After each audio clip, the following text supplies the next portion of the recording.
नमस्कार, मी ज्ञानदा कदम. माझ्या कट्ट्यावरती आपल्या सर्वांचं स्वागत. मराठी आणि हिंदी सिनेसृष्टीतलं सडेतोड व्यक्तिमत्व आज आपल्या कट्ट्यावरती आहे.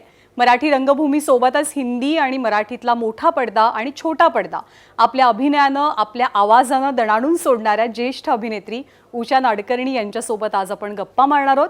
आज सिनेविश्व खरं तर वेगवेगळ्या किंबहुना काहीशा नकोशा कारणांमुळे चर्चेत आलंय.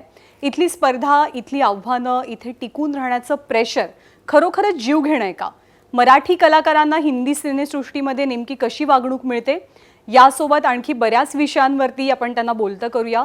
आणि हे सांगावं लागेल की उषाताई जरी रोखठोक बोलत असल्या, खाष्ट सासूच्या भूमिकेत आपल्याला नेहमी बघायला मिळत असल्या, तरीसुद्धा त्या मनानं प्रचंड हळव्या आहेत. हे तर अगदी मला उल्लेख करावाच लागेल. आपण त्यांच्याशी गप्पा मारूयात आणि त्यांचं व्यक्तिमत्व सुद्धा उलगडून पाहूयात. नमस्कार, आपलं मनापासून स्वागत माझं कट्ट्यावर. नमस्कार. नमस्कार. गेल्या 3-1 महिन्यांपासून आपलं सगळं एंटरटेनमेंटचं विश्व जे आहे ते आधी सुशांतच्यामुळं आणि गेल्या काही दिवसांपासून त्या निमित्तानं होत असलेल्या वेगवेगळ्या प्रकारच्या आरोप प्रत्यारोपांमुळं गाजताना आपण बघतोय. पवित्र रिश्ता तुमची खूप खूप गाजलेली अशी ती मालिका होती. त्या मालिकेला खरं तर तुमच्यामुळं एक उंचीही मिळाली होती. सुशांत प्रकरण सगळं जे काही घडलं आणि आत्ता जे काही सुरू आहे, तुम्हाला काय वाटतं त्या सगळ्याबद्दल? आता सुशांतचं हे झालं हे एकदम अनपेक्षितच होतं. कधी वाटलंच नाही, कारण आम्हाला माहीत होतं सुशांत खूप छान चाललं आहे. सुशांतनी बांद्र्याला घर घेतलं आहे, त्याला हा पिक्चर मिळाला, तो पिक्चर मिळाला, आनंद वाटत होता. मी खरं सांगू, मी अजून पिक्चर नाही पाहिले त्याचे. म्हणजे नाही, कारण मी हिनानंतर पिक्चरच नाही पाहिले. अरे बापरे. हिना कधी आला होता त्याच्यानंतर पाहिलंच नाहीये. मी माझे सिनेमे बघायला नाही जात, फक्त डबिंग करते आणि येते. का बरं असं? एकटं जायचं, बरं आपण कोणाला बोलवलं तर यायला पाहिजे. घरात तसं मी एकटीच राहते, मग कोणाला घेऊन जाऊ? भाऊ त्यांचं वेगळं आहे, तरी पण मला जाताना कुठेही बोलवतात ते. मुलगा त्याचं वेगळं आहे, तो त्याच्या बायको बरोबर. आणि मी असं म्हटलं पण नाही, मला ती क्रेजच गेली जी लहानपणात शाळेत असताना. तुम्हाला सांगते, शाळेत असताना आम्ही मैत्रिणींनी ठरवलं, 9वीत होतो, मैत्रिणींनी ठरवलं होतं 1 फुल 4 काटे बघायला जायचं. बरं तेव्हा काय पैसे नाही मिळायचे, तर सगळ्यांनी ठरवल्यावर मी घरी पप्पांना म्हटलं मला पैसे पाहिजे. कशाला? कारण आमच्या घरी कसं होतं, आईचा पगार झाला, आई माझी मास्तरीण होती, आईचा पगार झाला की हॉटेलमध्ये जेवण, सगळे जेवणार. पप्पांचा पगार झाला का एक सिनेमा. म्हणजे तुम्ही बाहेर कोणाच्या बरोबरही जायचं नाही. हे मास्तरणीचं आणि वडिलांचं होतं, त्यामुळे बाहेर कोणावर जायचं नाही. तर मैत्रिणी ठरवल्यावर मी म्हटलं पप्पांना मला पैसे द्या ना, आम्ही पिक्चरला जाणार. तू पिक्चरला जाणार? कोण कोण जाणार आहे? आणि मला माहिती नाही, पप्पा शाळेत आले. अरे बाप. आणि गेले ते प्रिन्सिपलकडे गेले. तेव्हा कालेवारबाई नावाच्या आमच्या प्रिन्सिपल होता, शारदा सदन शाळागीर गावातली. मला माहीत नाही, मला खाली बोलवलं. तेव्हा मला कळलं की पप्पा बसलेत तिकडे. मग मला विचारलं कोण कोण जाणार आहे, कोण कोण जाणार आहे? त्या पोरीना बोलवलं. आणि त्याच्यानंतर सगळ्यांनी ठरवलं हिला बोलवायचं नाही, कारण मी घरी पैसे मागून रडले पप्पांकडे, म्हणून हे सगळं झालं. हा, कोणीच नाही. कारण त्यांचंही म्हणणं बरोबर होतं की आम्ही नेतो तेव्हा तुम्ही जायचं नाही मैत्रिणींच्या बरोबर. आणि मग त्याच्यानंतर सगळंच गेलं म्हणजे ती क्रेजच गेली माझी. नाही तर पूर्वी कसं होतं, टीव्हीवर तरी बघूया, आता टीव्हीवर पण नाही बघत. पण मग तुम्ही सुशांतचा एकही सिनेमा बघितला नाही? पण सुशांतच्या बद्दल, सुशांत खूप हुशार होता, पण तो एककल्ली पण होता. खरं सांगू का, मी तशी जास्त मिसळत नव्हते. मी वरती बसायचे. हे सगळे ह्यांचं घर खाली होतं म्हणून ह्यांचे मेकअप रूम खाली होते, आमचं घर वरती होतं, आमच्या मेकअप रूम वरती होत्या. जेव्हा आमचे सीन त्यांच्या घरात असतील तेव्हा मी खाली यायचे. आणि मग तेव्हा खाली आलं आणि मध्ये वेळ असेल तर मला सारखं वर चढ आणि उतर नाही जमत, म्हणून मग मी सविता प्रभुणेच्या रूममध्ये जाऊन बसत होते. त्यांच्या रूममध्ये मी कधीच गेले नाही, नाही सुशांतच्या गेले, नाही अंकिताच्या गेले. बाकी आम्ही जाऊन बसायचो एकमेकाच्या ह्याच्यामध्ये. वरती ते आले का माझ्या रूममध्ये बसायचे, असं होतं. कारण सुशांत गेला त्यावेळची तुमची जी प्रतिक्रिया होती, तुम्हाला म्हणजे ते आवरलंच नव्हतं त्यावेळेला. खूपच म्हणजे वाईट, इतकं वाईट वाटलं ना, अनपेक्षित समोर पडावं आणि आपण जोरात ओरडावं ना, तसं झालं ते माझं. आत्ता काही कामवाल्या येतच नव्हत्या, आता आमच्याकडे 1 तारखेपासून येते. त्यावेळेला मी सगळं काम संपवून आंघोळ करून बाहेर आले आणि माझ्या हेअर ड्रेसर सुरेखाचा फोन आला, आई सुशांतनी सुसाईड केलं. म्हटलं चल, आपला सुशांत नाही दुसरा कोणतरी असेल. नाही आई, आपल्या ग्रुपवर आलाय. तेव्हा मी गेलेच. म्हटलं एवढं चांगलं चाललं असताना त्या पोराचं काय झालं असं. आपण एक बघतो नाही तर चांगलं चाललंय, चला छान, वा आपल्याबरोबरचा मुलगा असा चाललाय. हे झालं होतं माझं. मला खूप वाईट वाटलं. हो, का झालं काही माहिती नाही. नंतर एक एक ऐकायला येतं. पण मला असं वाटतं की ह्या लफड्यात न पडणं बेस्ट. जाणारा गेला, करणाऱ्यांनी केलं. आपण पाठी हे रोज वाचतो, ऐकतो, त्याच्यानी ना आपल्याला त्रास होतो. आणि माझ्या मुलांनी सांगितले सारखं ते बघायचं नाही. तो गेल्यावर सुद्धा 3-4 दिवस सतत फोन होते. मी म्हटलं नाही, मैं किसके साथ कुछ भी बोलने वाली नाही. तेच प्रश्न, तीच उत्तरं, तेच विचारणार. नाही होत मला, नाही होत. तो म्हणजे तो गेल्यानंतर आता ज्या पद्धतीनं त्याची म्हणजे शोध घ्यायचा सोडलं आणि गेलं कुठेतरी दुसरीकडे. ते सुसाईड का मर्डर हे शोधायचं, वेगळंच आलं मध्ये.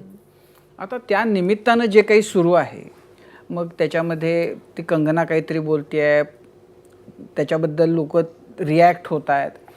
तुम्ही इतका जवळून ही सगळी इंडस्ट्री बघितली आहे, तुमचे अनुभव काय आहेत ह्या इंडस्ट्रीच्या बद्दलचे, मराठी माणसाच्या विषयी खास करून? खरं सांगू का, पैशाच्या बाबतीमध्ये हे लोक न खूप राग येतो मला त्यांचा. त्यांना मराठी म्हणजे ना काहीतरी असं कमी वाटतं. मग ते कपूर, खान आणि कोण असले की ते मोठे, आणि मग कुलकर्णी, नाडकर्णी, प्रभुणे असे कोण आले का ते कमी. पैसे देताना त्यांचं हे खूप होतं. मी एकदा ह्याच्यावरून बोललेले आहे एकाला, आप लोग मराठी लोगों को ऐसा ऐसा समजते हो क्या. मी विचारलं, कारण मी फटकळ आहे आणि मला कळतं की एवढं काम केल्यावर सुद्धा तुम्ही एवढूसे देता आणि तो त्याचा मुलगा म्हणून त्याला एवढे देता, असं कशाला. काम बघा ना, काय करतो ते बघा आणि त्याप्रमाणे द्या तुम्ही. आणि तुम्ही कोण ठरवणार आमची लायकी? तुमची लायकी काय ठरवणार यांची? आम्ही जर विचारलं तर तुझी लायकी काय ते सांग मला.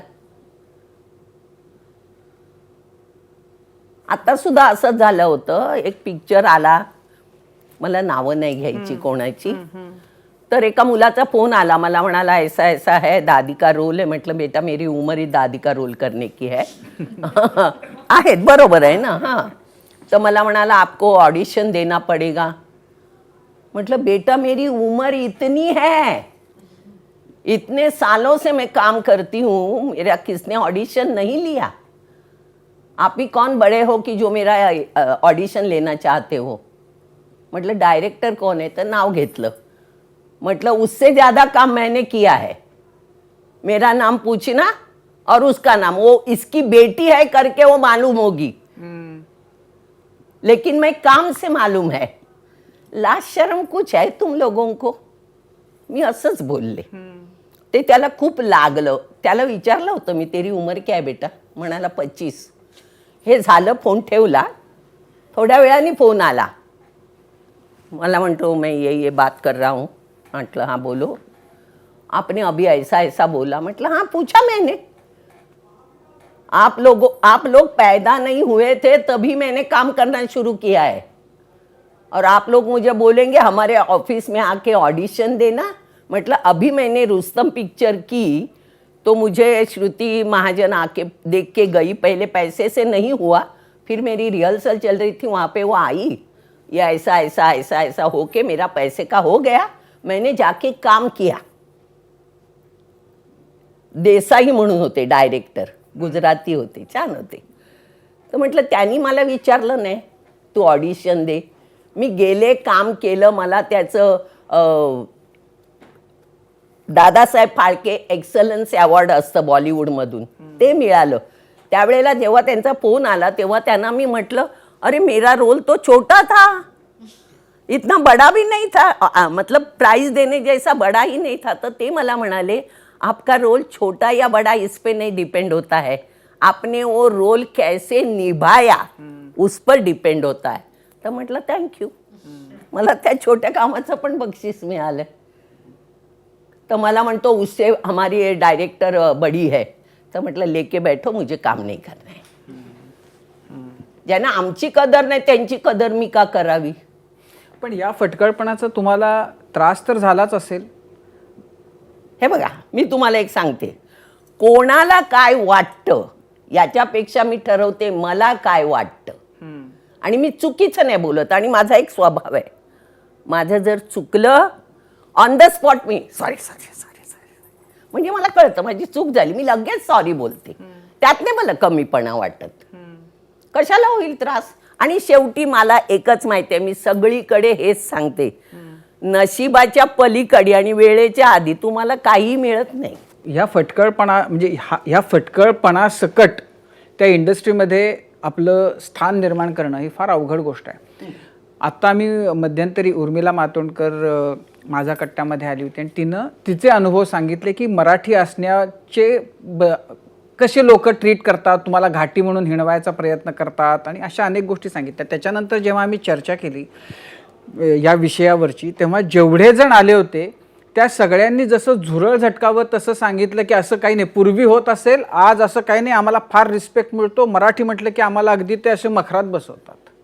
नाही नाही, हडतूड नाही करत. मी तुम्हाला सांगते ना, हडतूड नाही करत. तसा रिस्पेक्ट देतात. म्हणजे तुम्ही व्हॅनिटीत बसता तर मी पण व्हॅनिटीत बसते. तुम्हाला जेवण काय पाहिजे विचारतात, पण मला ती सवय नाही. तंदुरी मंगाओ और ये मंगाओ, ओ स्वीट उधर जो फेमस आहे ना वो लेके आ, ही माझी मागणीच नसते.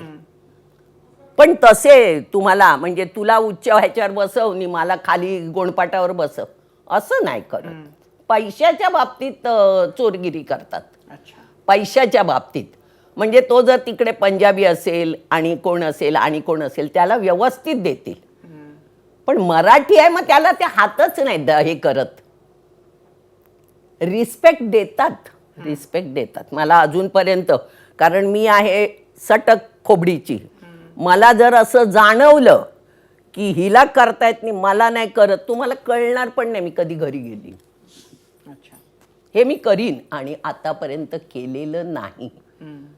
कारण मी हेअर ड्रेसर नेते, मला देतात. मी मेकअप दादा नेत नाही. मला केसच नसल्यामुळे त्या केसांना जरा काहीतरी गोंजारायला लागतं ना, म्हणून हेअर ड्रेसर नेते. पण त्यालाही नाही म्हणत नाहीत.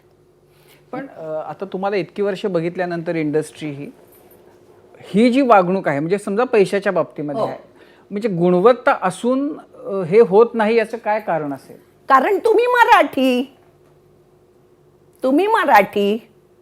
तुम्ही गरीब. पंजाबी, सिंधी, मॉमेडन सगळे उच्च प्रतीचे. मराठी घाटी. आता घाटी आम्हाला कोण बोललं ना, मी थोबाडच फोडीन त्यांचं, मला बोललं तर. नुसतं थोबाड नाही आणि दुसरं काय काढून मारीन. आपण ऐकूनच घेत नाही, कारण आपण कोणाच्या बापाचं खातच नाही. घाबरतच नाही मी कोणाला. एक तर मुळात मी जाऊन आधी काम नाही मागत. आत्तापर्यंत मी कामं केली ती माझ्या कामाने मला कामं मिळाली. मला गुड मॉर्निंग काय करताय सवय करावं लागतं, अदरवाईज आता तुमचं जर पोट त्याच्यावर असेल तर तुम्हाला करावं लागेल. म्हणून तर मी नोकरी करत होती. मी किती 26 वर्ष देना बँकेत आणि 9 वर्ष 10 महिने BMCत केलंय. 35 वर्ष नोकरी केली आहे मी. कशाला? हुजरेगिरी नको करायला. महिन्याचा पगार मिळतो ना, चालतं, डाळ भात येतं घरात.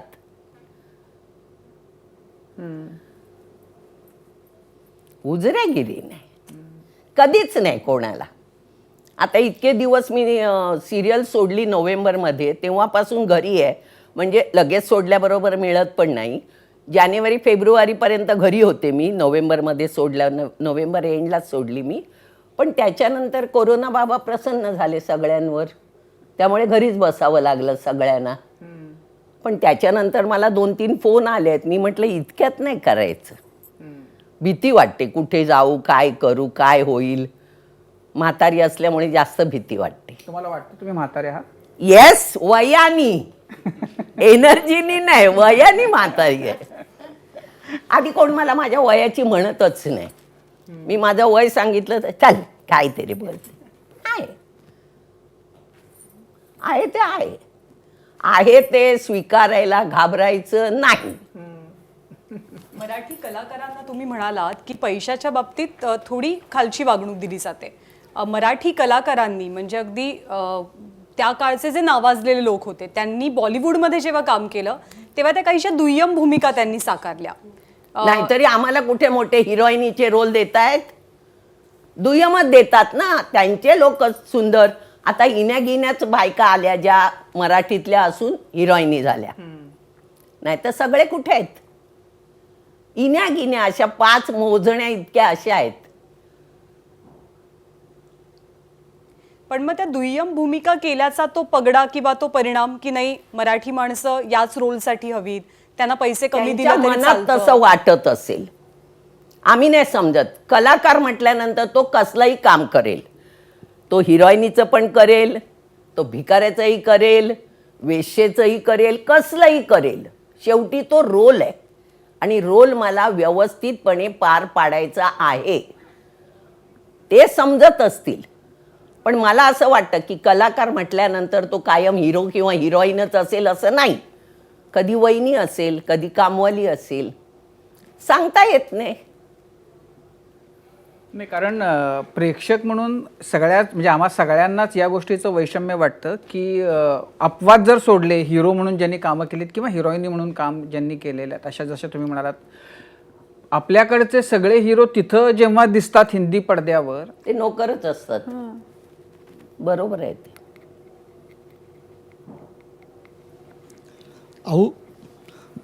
म्हणजे ही चित्रपटसृष्टीची सुरुवात दादासाहेब फाळकेंनी केली. नंतर त्या काळात शोभना समर्थ, नूतन, काजोल अशा हिरोईन होत्या. रमेश देव हिरो होते. म्हणजे मराठी लोकांनी व्ही शांताराम, मराठी लोकांनी इंडस्ट्री गाजवली. परंतु मराठी लोकांचं ते जे स्टेटस होतं ते कालांतराने कमी होत का गेलं? म्हणजे मराठीत एवढे चांगले कलाकार असताना म्हणजे नाना पाटेकर अपवाद वगळता दुसरा कोण हिरो चालला नाही आणि ज्या हिरोईन चालल्या त्या मराठीत आलेल्या नाहीत. तर ह्याचं कारण काय असावं?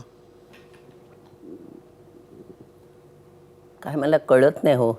त्यावेळेला एवढी लोक नव्हती. एक तर तो जमाना वेगळा होता. जेव्हा शोभना समर्थ वगैरे काम करत होत्या तेव्हाचा जमाना बायकांना आधी स्टेजवर येणं किंवा बाईने ॲक्टिंग करणं म्हणजे हे अगदी थर्ड क्लास वाटत होतं. म्हणून आईबाप रागवायचे. पण काय काय बायकांनी कामं केली ती आपल्या घरात काही कमवणारं कोणी नाही आहे, शिकलेले जास्त नाही आहेत, म्हणून त्यात जाऊन त्यांनी कमवलं ते वेगळं. तो जमाना वेगळा होता. आता काय झालं, गल्ली बोळातून सगळीकडनं यायला लागलेले आहेत. आता पण बघा ना, केवढी चॅनल्स, केवढी मुलं, केवढी सांगावी तुम्हाला. हिंदीत पण तसंच, मराठीत सुद्धा तसं केवढी चॅनल्स आहेत. तेव्हा तसं नव्हतं. इनेगिने लोक होते, इनेगिने लोक होते. नाही, पण आता पण मराठीत तसं बघितलं तर म्हणजे तसे मोठ्या संख्या नाहीच आहे ना. परंतु हिंदीत तेवढी यशस्वी होत नाही आहे. म्हणजे जर गुणवत्ता असेल, तुमच्याकडे अभिनय क्षमता असेल तर यशस्वी होण्यापासून तुम्हाला कोणीच असं रोखू नाही, शकत नाही. अभिनय असतो. तुम्हाला काय वाटतं मला मोठं काम दिलं तर मी करणार नाही? करणार. मी तेरा घर मेरा घरमध्ये कोणाचं काम केलं होतं? महिमा चौधरीच्या आईचं काम केलं होतं. केवढा मोठा रोल होता तो. कोणते प्रियदर्शन, त्यांच्यावर मी काम केलेलं. तेव्हाही माझं ऑडिशन घेतलं नव्हतं. त्यांनी बोलवलं, मी काम केलं हैदराबादला जाऊन. समोरचा तेवढा अक्कलवाला पाहिजे की हिला घ्यायचं की घेऊ नये. त्यावेळेला आमचं वास्तव आलं होतं. वास्तव आपल्या महेश मांजरेकरांचं होतं. त्यांच्याकडे काम केलं, ते झालं. ते बघून नीरज ओरांनी मला तिकडे घेतलं, तेरा घर मेरा घरमध्ये. आणि प्रियदर्शन मग मला म्हणाले विल मीट अगेन. अजून अगेन भेटतातच आहेत. उषाताई, खरं तर तुम्हाला सगळेजण औ म्हणतात. मला असं वाटलं होतं की आऊ म्हणजे कुठल्या सिरियलमध्ये आलं तुमचं नाव म्हणून ते आऊ होतं. मग नंतर मला कळलं की सिनेमाच्या शूटिंगच्या वेळेला कुठून तरी ते आऊ सुरू झालं. मग नाही. काय हां माझा मुलगा जेव्हा लहान होता तेव्हा माझ्या आईकडे असायचा. आई रिटायर झाल्यामुळे ती त्याला बघत होती. मग तो मला उषा म्हणायचा आणि माझ्या आईला आई म्हणायचा. अच्छा. तर माझी आई त्याला ओरडली, म्हणाली नाही मला आजी म्हण, तिला आई म्हण. तर त्यांनी काय कुठून काढलं, लहान होता एकदम लहान, त्यांनी ते आऊ म्हटलं. पण मला ते आवडलं. आईमधला आ होता आणि उशातला ऊ होता. आणि मग त्याला मी जेव्हा शूटिंगला घेऊन गेले होते नशीबवानच्या, तेव्हा तो सारखा आऊ आऊ म्हणून मागे होता. ते अलकानी ऐकलं. मग अलका कुबल आऊ म्हणायला लागली. अलकानी म्हटलं, समीर म्हणायला लागला. समीरने म्हटलं, पुरं युनिट म्हणायला लागलं. पुरं युनिट म्हणता म्हणता इंडस्ट्री म्हणायला लागली. अच्छा.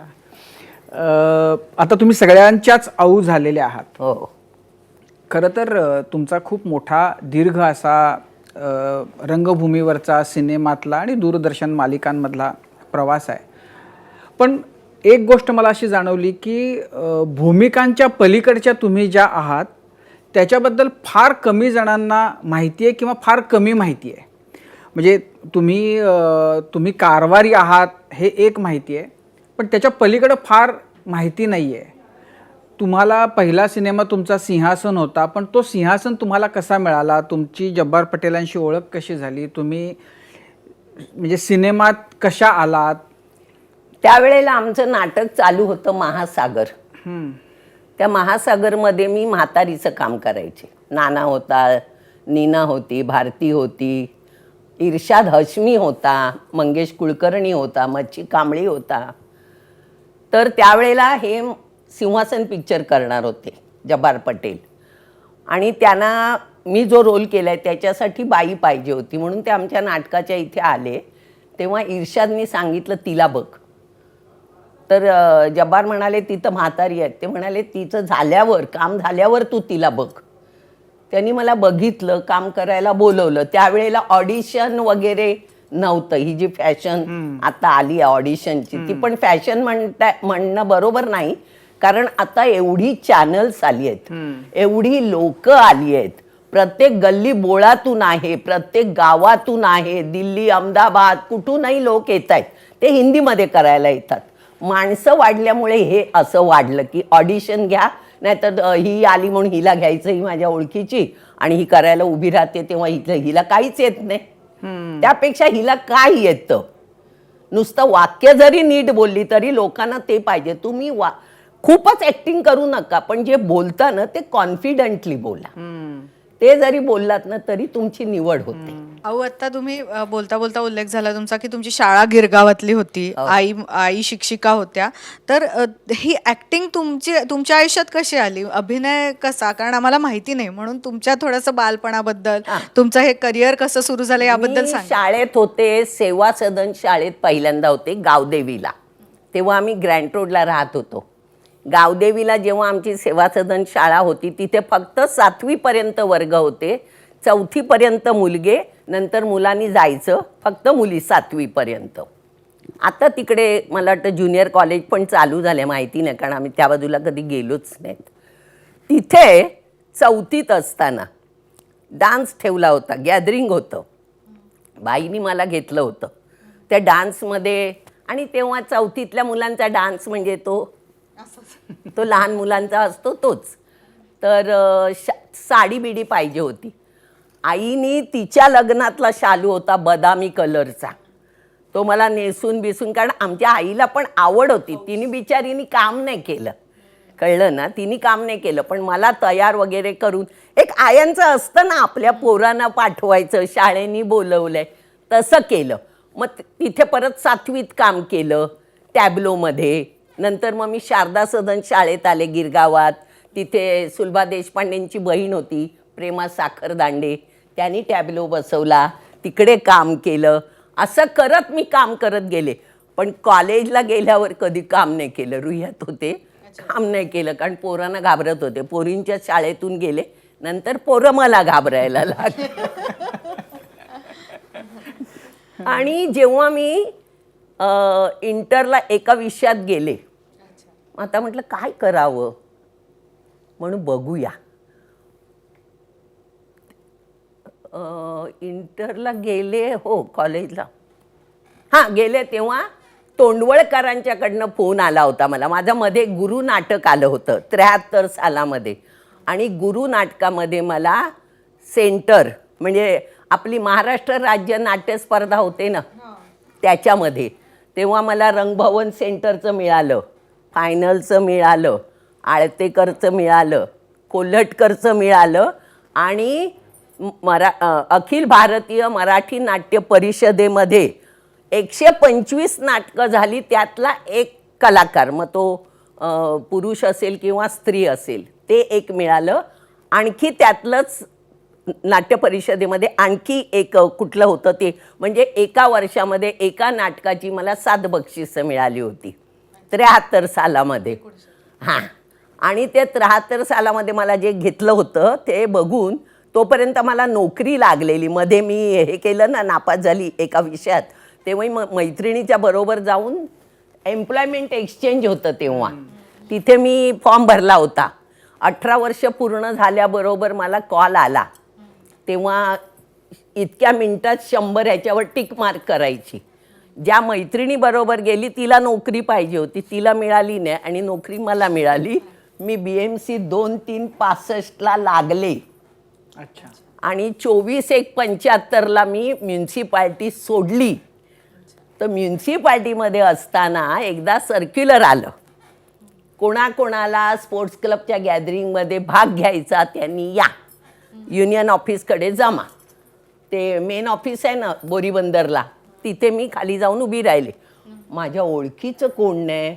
बरं असं होतं ना राजीवजी तुमच्या ओळखीचे म्हणून तुम्ही सगळे त्यांच्याशी बोलणार आणि माझ्या ओळखीचे नाही म्हणून मी अशी गरीबसारखी उभी राहणार. मी तशीच होते. मग ते आले सगळे आत बसले. त्यांनी विचारलं सारदळांनी तू काय केलंस उभ्या राहायला. तुम्ही सांगितलं मी हे केलं मी ते केलं मी ते केलं. तू सांग रे तू काय केलं असं सगळ्यांना विचारलं.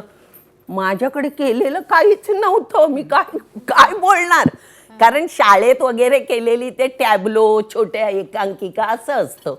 ह्यांनी मोठी मोठी नाटकाची नावं घेतली. मग तिथे खोटं बोलले ना मी. आता बिचारे सारदळ नाही आहेत वर गेले. वाईट वाटतं मला. काय खोटं बोलले? खोटं बोलले म्हणजे तुझं एक नाटक ह्यांचं एक नाटक असं करून खोटं बोलले. मी पण ह्याच्यात काम केलंय म्हणून. तरी पण नेहमी काय होतं राजीवजींच्या ओळखीची पुराणिक मग तिला बोलवतात.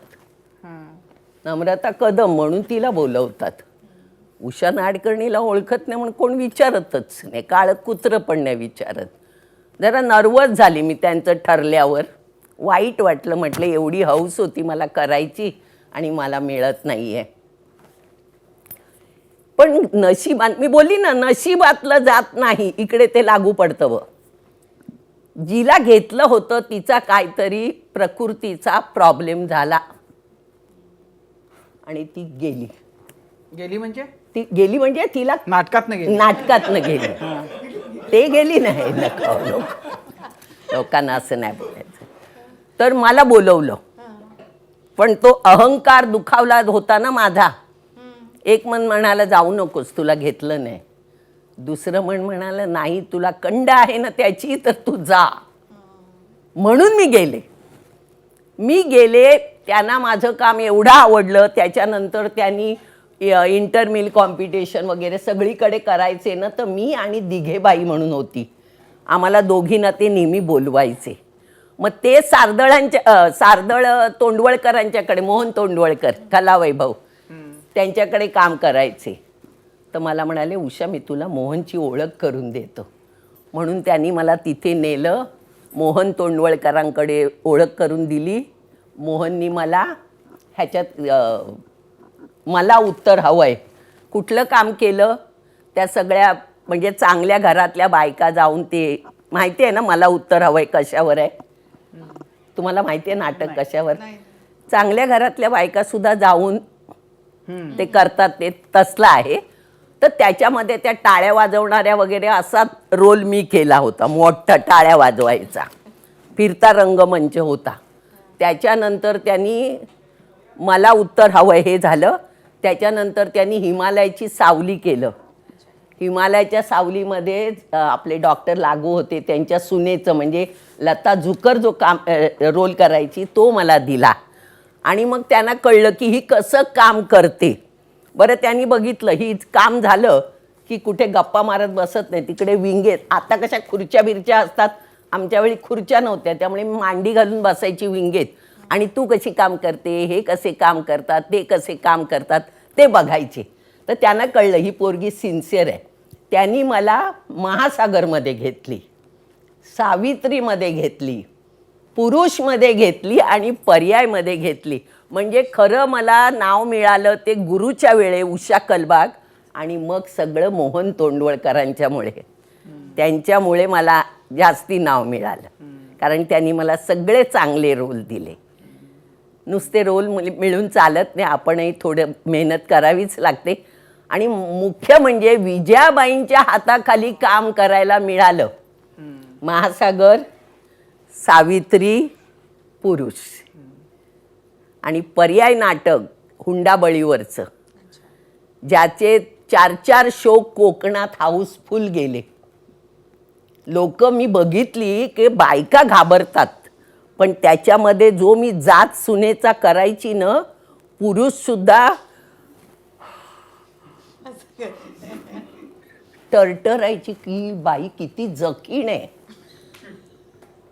आणि शेवटी मग तिचं काय होतं, त्यांच्यावर बॅन टाकतात, मग ती कशी वेडी पिशी होते, मग ती चिमणी उचलून नेते, अशी इथपर्यंत न्यायचे. इथे किती केस जळालेले आहेत माझे, तेव्हा चिमणी घेऊन जायची आणि ती त्या बाथरूममध्ये जाते आणि त्या चिमणीनीच ती स्वतःला हे करून घेते. म्हणजे वाईट करणाऱ्याचं शेवटी वाईटच होतं. त्याच्यानंतर अशी मी नाटकं करत गेली. पण एक उत्सुकता म्हणून विचारते की तुमचं हे म्हणजे BMCतली नोकरी आणि पुन्हा हे नाटक, घरी काय होतं? म्हणजे घरी काही तुम्हाला गंमत सांगू, हसतील आता सगळे ऐकतील तर. मी पहिल्यांदा जेव्हा काम केलं संबुसांच्या चाळीमध्ये, सारदळानीच हे केलेलं मला. आणि जेव्हा पहिला शो होता तेव्हा मी आईला असं गोंजारून आई मला सोड ना, आई मास्तरीण ना, तिला आवडतं हे. बरं आपला काय बंगला नव्हता, आपण चाळीत राहत होतो. मग तिथे आईला आई जाऊ दे, तुझं काय चाललंय, हे सगळं सुरू झालं. दे ना आजचा दिवस, दे ना आजचा दिवस दे, असं करून करायला लागल्यावर एक दिवशी आई भडकली. तिने सगळे माझे घेतले कपडे आणि गॅलरीत फेकून दिले. घरातून चालती हो म्हणाली. आईला आली आफत.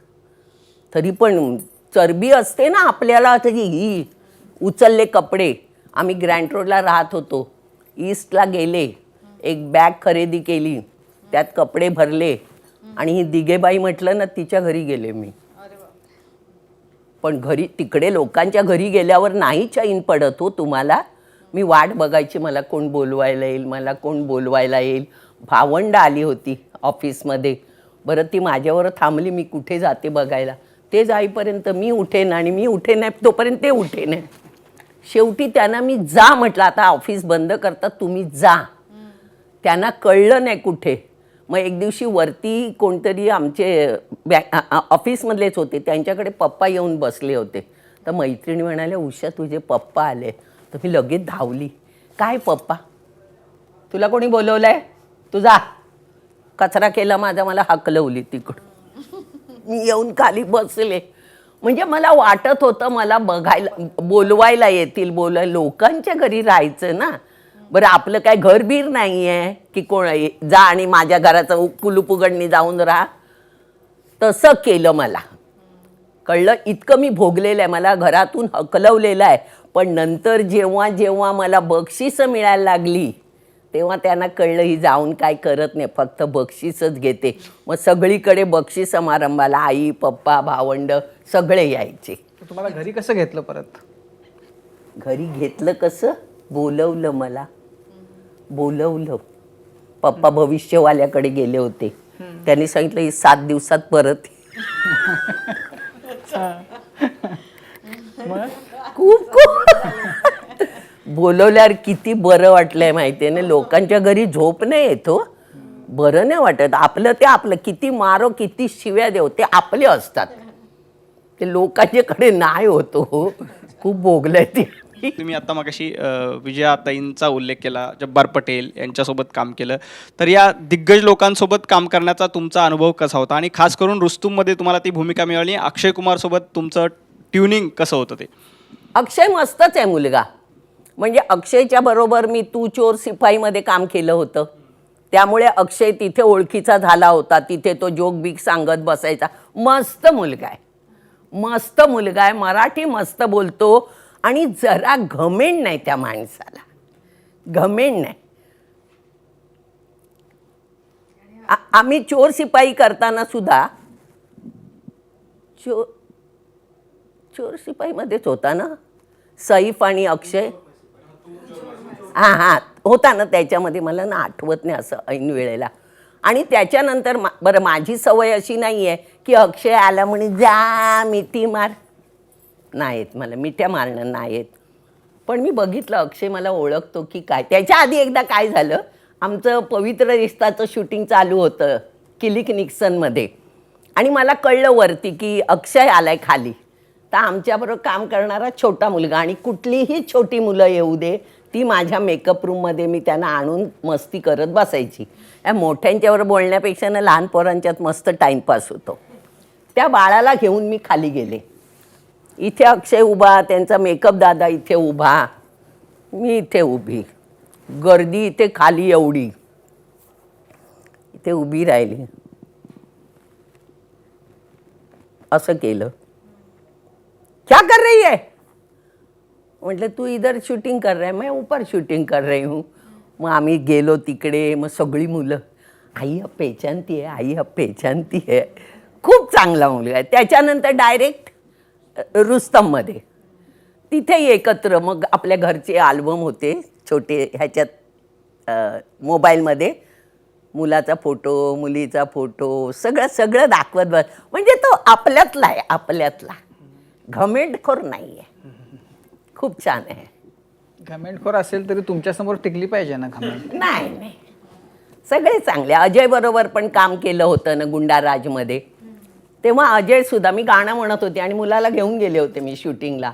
आला आणि असा धापकन मारला. माझा मुलगा आपल्या आईला मारलं म्हणून असा बघत होता. म्हणजे सगळी चांगली आहे तो, सगळी चांगली आहे. बरं आपला तर स्वभावच आहे मस्ती. मी शूटिंगमध्ये सुद्धा मस्ती करतच असते. काहीतरी जोक सांग, कोणाचं काहीतरी बोल, काहीतरी चालूच असतं माझं. जे मराठीत करते, जे हिंदी सिरियलमध्ये करते तेच तिकडे करत होते. पण म्हणजे तुमचं घरातलं जे वातावरण होतं हां. जेव्हा तुम्ही कलबाग होतात त्यावेळचं, ते इतकं करड्या शिस्तीचं आणि असं सगळं असताना एक चौकट आखून दिलेली मुलीनं त्याच्यात राहायला पाहिजे. ती चौकट तोडून तुमचं आत्ताचं जे रूप आहे ते कोणी सांगितलं की ही अशी इतकी आज्ञाधारक, इतकी शांबळू, इतकी पप्पांना खूप घाबरत होतो पण आम्ही. मग तुमचं हे रूपांतर असं रूपांतर बंडखोर असं असं नाही. कसं काय झालं काम करताना पहिल्यांदा घाबरत होती. मी सांगितलं आईला मस्का लाव, मस्का लाव, मस्का लाव.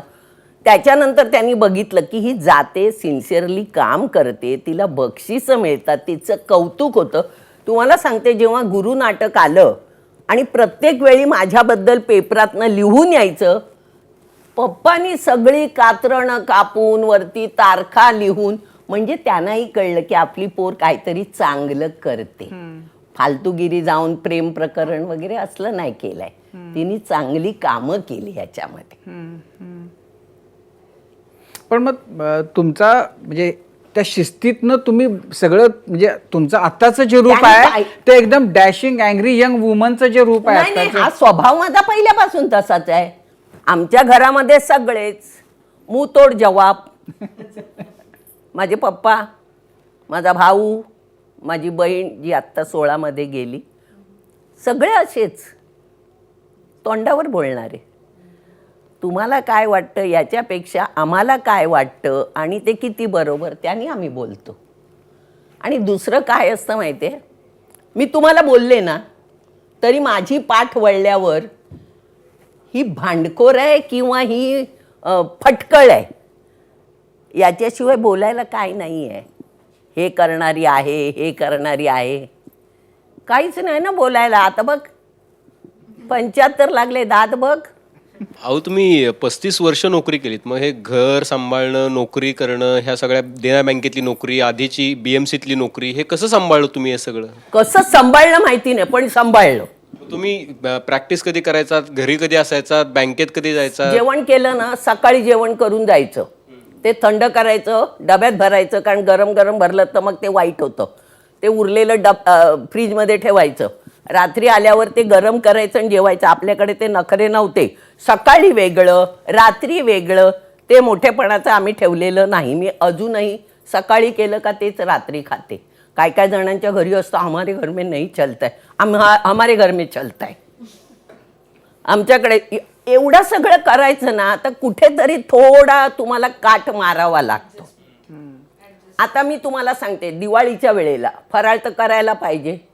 सकाळी ऑफिस करायचं, 4चं नाटक करायचं, घरी यायचं, जेवण करायचं. जेवण म्हणजे भातबीत करायचा, जेवायचं आणि रात्री चकल्या पिळायच्या ओट्यावर, कढईत घातले की पलंगावर येऊन बसायची, परत जाऊन उलट्या करायच्या. रात्री 2-2 वाजता झोपून उठलेली आहे मी. आणि नंतर मला तो तळणाचा इतका त्रास व्हायला लागला ना, मग भाऊ मला म्हणाला, नको करू, तुला होत नाही तर आमच्या जातवाला एक आहे, तो तुला घरी आणून देतो. ऑर्डर द्यायची, सगळं घरी आणून देतो. तेव्हापासून मग मी ते सोडलं. पण या सगळ्यात नोकरीत काही ऍडजस्टमेंट करावी लागत होती का? कोणाचं ऑब्लिगेशन घेतलेलं नाही. जेव्हा मी पुरुषची रिहर्सल करायला NCPAला जायची, त्यावेळेला मी सांताक्रूज ईस्ट ब्रँचला होते. सगळे दबा खायला बसायचे, पण मी सगळं पोस्टिंग करून, बॅकअप घेऊन, तू दिलेली पासबुकं भरून, नंबरांनी लावून, पाय लावून पळून जायची. कोणाची पासबुकंसुद्धा कधी ठेवली नाही. कोणालाही माझ्या पश्चात जाऊन विचारायचं. आपलं मुफट ना, तसं काम पण फटफट. म्हणून कोणी नावं नाही ठेवली. पण अहो तुम्ही काम करत असताना बँकेत वगैरे सर्व्हिस पण करायचात, मग तुमच्याकडे जे ग्राहक येत असतील, आले सेलिब्रिटी आपण इकडे बघतो, मग तुम्हाला विचारत असतील ना त्यावेळेला, त्यांच्या काय रिॲक्शन्स असायच्या? विचारायचे. मी त्यांना उत्तरही द्यायची. तुम्हाला कधी बाहेर तुम्ही एवढी मोठी कामं करत होता, त्याचा फेवर म्हणून कधी बँकेतून तुम्हाला तसं सहकार्य मिळालं, तुमच्या वरिष्ठांचं, तुमच्या सहकाऱ्यांचं? मला असं वाटतं की इथपर्यंत मला सांभाळलं म्हणजे त्यांचंही सहकार्य. काम एका हाताने होत नाही बघा, टाळी वाजते. तसं मीच नुसतं काम केलं पाहिजे किंवा त्यांनी केलं असं नाही. आम्ही दोघांनी मिळून केलं, म्हणून माझं सगळं नीट झालं. मी तर चल तू कर म्हणून मी गेली असती ना, तर मला मग आले असते नोटिसा. तुम्ही इतकी वर्ष आता एकट्या राहता हो. सगळं, पण तुम्ही दिवसभर करता काय? तुम्ही टीव्ही पाहत नाही, तुम्ही टीव्ही पाहत नाही म्हणजे मी तुम्हाला आता सांगते, आता तर टीव्हीवर काहीच नाही आहे. मग मी काय करते, पलंगावर लोळते आणि सावधान इंडिया बघते. आणि त्याचाही कंटाळा आला का तोंड फिरवून मारामारी आणि कोणाकोणीच बघायची ना, काहीतरी ते वेगळं दिसतं. कारण आपल्या ज्या सिरियल्स आहेत ना, त्याच्यामध्ये तेच आहे. रात्री बघितलेलं तेच, सकाळी बघितलेलं परत रात्री. मग त्याचा कंटाळा येतो, म्हणून एक वेगळेपण करायला मी ते बघते. आता कंगनाला बघा ना तुम्ही, वेगळं खूप आहे. तुम्ही इतक्या दिवसामध्ये ते कंगना जे बोलतीये किंवा तिने जे सगळं ड्रामा केला, तिने मुंबईत आल्यानंतर मग तिने मुख्यमंत्र्यांना अरेतुरे केलं, मग इंडस्ट्रीतल्या लोकांना सगळ्यांना ड्रगमध्ये आहेत आणि ह्या सगळ्या गोष्टी बोलली वगैरे, तुम्ही हे बघितलं का गेल्या दीड महिन्यातलं काय चाललंय ते? नाही, हे मी तसं बघितलेलं नाही. आणि मला आता कंटाळा पण आलेला आहे. काय होतं, मी सकाळी उठली ना, तुमचं हेच लावून बसते बातम्या ऐकायला. पण नंतर पण करोना इतकं झालं ना, त्याचाही त्रास व्हायला लागला. आणि मी खरं सांगू, मला राजकारणात जराही इंटरेस्ट नाही. सगळे खोटे लोक आहेत, खोटे. तोंडावर एक बोलतात, पाठून एक करतात. कोणाला राग येईल, ही काय बाई स्वतःला काय समजते बोलते म्हणून, पण खोटे आहेत. नाही करत कोण काय. मी बोलते, तुम्ही बोलत नाही, पण तुमचं मन म्हणतं ते बरोबर आहे, तू उषा बोलते ते. जया बच्चन परवा राज्यसभेमध्ये असं म्हणाल्या की जिस थाली में खाते हो उसी थाली में छेद मत करो. म्हणजे कंगनाला उद्देशून एक प्रकारे त्यांचं ते विधान होतं. कारण कंगना बॉलिवूडच्या घराणेशाहीबद्दल बोलते. आणखी वेगवेगळे, जसं अभिजित म्हणाला तसे वेगवेगळे आरोप पण तिने केल्यात. तर आपण ज्या प्रोफेशनमध्ये काम करतो त्याच प्रोफेशनवरती, तिथल्या माणसांवरती अशी चिखलफेक करणं तुम्हाला पटतं का? चिखल फेक, आता मी काय बोलू ह्याला, काय बोलू, कोणी काय बोलावं, व्यक्ती स्वातंत्र्य, भाषण स्वातंत्र्य सगळ्यांना आहे. कोणी काय बोलावं तुमच्या तोंडावर मी नाही कंट्रोल करू शकत. तुम्हाला काय वाटतं ते तुम्ही बोलताना, मला काय वाटलं ते मी बोलले. त्यामुळे जयाबाई काय बोलल्या ह्याच्यावर मी काहीच बोलू शकणार नाही. पण हे खरं आहे की जिस थाली में खाते हो वही छेद मत करो. तसे आपल्याकडे नाट्यसृष्टीत सुद्धा खूप लोक आहेत, तुमचंच खातील नाही, तुम्हालाच पाठवून शिव्या देतील, आहेत. नावं घ्यायची नाही आहेत मला. हिंदीमध्ये कायम आरोप होतो की हिंदीत नेपोटिझम आहे, मराठीत असा नेपोटिझम जाणवला तुम्हाला कधी? म्हणजे आपण दरवेळेला हिंदी बद्दल आधी बोलतो, किती maybe जणांची industry- मुलं आली आहेत ती मला सांगा. किती जणांची मुलं आली आहेत ती मला सांगा, की जी खान कपूर यांची मुलं आहेत तशी आपल्याकडे किती जणांची आहे. आत्ता आलाय तो हिचा मुलगा त्या नवीन सिरियलमध्ये, काय ना, मृणालचा मुलगा, किंवा ती दुसरी मुलगी आहे बघा, त्यातलीच ती मुलगी आहे, ती मृणाल देशपांडेची बहीण ना, मृण्मयी देशपांडेची बहीण. असं कोण आहे एवढं कोणाचं? एक हिचा निर्मितीचा मुलगा आलाय त्याच्यामध्ये, कोणाची पोर आहे तेवढी? मी तुमचा इंटरव्ह्यू बघितला जेव्हा सुशांत गेल्यानंतर तुम्ही अनेक चॅनल्सशी बोलला, तेव्हा सांगितलं होतं की काळाच्या आधी आणि नशिबापेक्षा जास्त मिळत नाही. तेव्हा तुम्ही असाही उल्लेख केला होता की पेशन्स असायला हवा, कारण आत्महत्या करणं हे काही उपाय नाही. असं असतं तर मीही केव्हाच केल्या असतं आत्महत्या. तुम्ही इतकं सगळं जवळून बघितलंय, इतक्या फटकळ आहात, स्पष्ट वक्ते आहात. तुमच्या ह्या सगळ्या कारकिर्दीमध्ये असा काळ कधी आला होता आणि त्यातून तुम्ही वर कशा आला? वर कशा आला म्हणजे मी तुम्हाला खरं सांगते, लग्न झालं, मी त्या वाकोल्याच्या घरात राहायला गेले. ते घर म्हणजे मी तुम्हाला म्हटलं येताना की मी कधी कोणाला तिथे बोलवलं नाही, कारण ती सोसायटी नव्हती, ते मोठी 4 मजल्याची बिल्डिंगही नव्हती, फटीचर बिल्डिंग, माहोल एकदम खराब. म्हणजे मलाच जाताना लाज वाटायची, तर मी लोकांना काय बोलू. मला कोणी फंक्शनला बोलवायला गाडी घेऊन आलं तर मी सांगायची मेन रोड पे खडे रहो, आने के बाद मुझे फोन करो. म्हणजे त्यांनी माझं घर बघायला नको. वाईट वाटायचं की आपल्या घरी मी कोणाला बोलवू शकत नाही. कितींदा मी ह्याच्यात गेले, आपल्या सचिवालयात, माझं काम नाही झालं माझं काम. 10%च्या घरात हां, बाकीच्या ज्यांना कोण ओळखत नाही त्यांना 3 घरं मिळाली, मला नाही मिळालं. पण म्हणून मी पाय नाही धरले कोणाचे, खूप कष्ट केले आणि घर घेतलं. आता मी सगळ्यांना म्हणते माझ्या घरी या. पण तो जो काळ होता, म्हणजे वाकोल्याला तुम्ही लग्नानंतर त्या घरामध्ये गेलात, नाडकर्णींचं घर होतं ते? नाही, ते चुलत सासऱ्याचं घर होतं आणि त्यांच्या तिथे दुसऱ्या भावाचा मुलगा राहायचा. मग त्या सुनेनी त्यांना पार्ल्याला घर दिलं, म्हणून तोपर्यंत आमचं लग्न झालं. म्हणून मला सासरे म्हणाले तू घेऊन राहा, म्हणजे तू इकडे येऊन राहा. म्हणून मी राहायला गेली. पण त्यावेळेला इतकी घाण नव्हती. नंतर तिकडे खूपच घाण, आणि इतकं होतं ना, म्युन्सिपाल्टी बघत नाही, पोलीस बघत नाही, आणि तिथे जो काय नंगा नाच चालला होता त्याचा मला खूप कंटाळा. किती काळ तुम्ही त्या जागेमध्ये होतात? ऑगस्ट 76 ते ऑक्टोबर 17. अरे बापरे. मग पैसे नाही, मग घेऊ कुठून घर? कर्ज काढायची भीतीच वाटत होती. मी मध्येच मेली तर करू काय? पण तुम्ही बँकेत होतात तरीही? अहो, पैसे पाहिजे. घराच्या किमती काय हो, काय किमती आहेत घराच्या. नाही, पण तुम्ही इतकं, म्हणजे तुम्ही नोकरी करत होतात, इंडस्ट्रीमध्ये वावरत होतात, आणि असं बाहेर समज आहे की खूप पैसे मिळतात. बरं, त्याच्याशिवाय जी गोष्ट आता की तुम्हाला आर्टिस्ट कोट्यातनं बाकीच्यांना कोणालाही मिळतात घरं, ती का मिळाली नाही हा वेगळा प्रश्न. पण इतकी वर्ष तुम्हाला त्या जागेत राहावं लागलं तशा अवस्थेत? पैसे ना, मग कुठून हे करू? मला लोन काढायची भीती वाटायची. असं वाटायचं की मी लोन काढलं आणि लगेच मेले तर.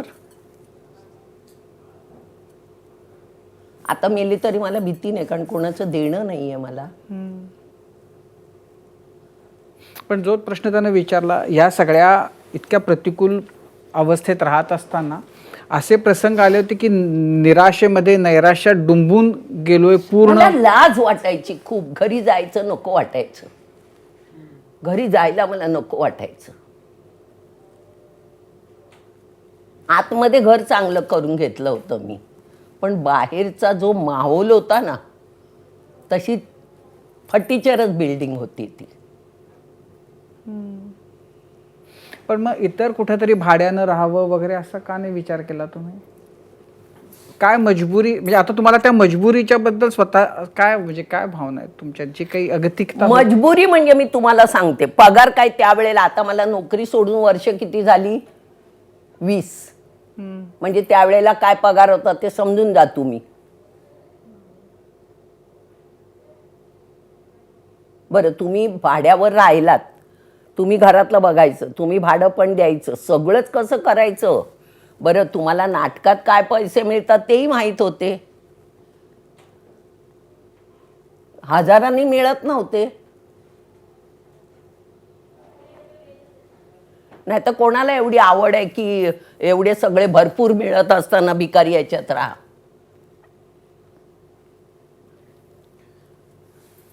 मी तुमची इमेज अशी आहे की तुम्ही खास्ट आहात, फटकळ आहात वगैरे वगैरे, पण बिग बॉस आला आणि खऱ्या आऊ कळल्या, त्या तितक्या फटकळ्यात पण तितक्या हळव्या पण आहेत.